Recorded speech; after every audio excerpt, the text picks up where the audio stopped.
First of all, it's such a great script, and I thought, you know, that period in Hollywood when we're transferring from the silence to the talkies is just fascinating. And of course, you hear the name Damien Chazelle, you think, you know, where do I sign? He's so brilliant, and turns out to be as nice as he is brilliant. My first reaction, though, when I read the script was, whoa, was Hollywood as wild as all that? We have some party scenes that are pretty uninhibited, shall we say. Good costumes always help, always help. It makes you move differently, it makes you feel differently about yourself when you look in the mirror. It makes you, puts you in a different time period in your mind. I mean, or will remind you of characters from books or movies that you've seen that, you know,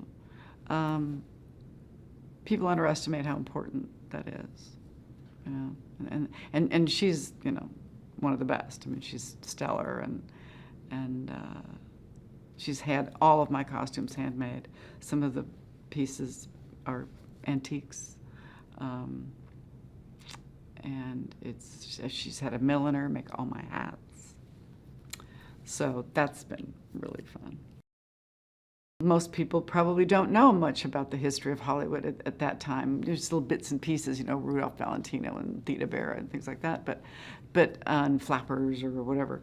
But I mean, I think to really delve into that time and seeing people who started this industry who only because they wanted to make a movie, you know, they wanted to go out in the desert and set up a camera and make a movie. You know, it wasn't about corporate stockholders and things like that.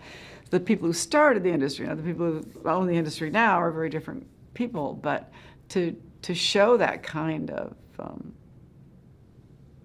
entrepreneurial spirit and innovation and the craziness under which circumstances of which movies were made, and how sometimes you'd be making a Western, right, you know, 100 yards from where they were doing, you know, a Roman battle, and something else, you know, 100 yards from that, and you know, you realize you had no cell phones, you had no, I mean, how did you make a movie without walkie-talkies? You know, they had megaphones, that was it.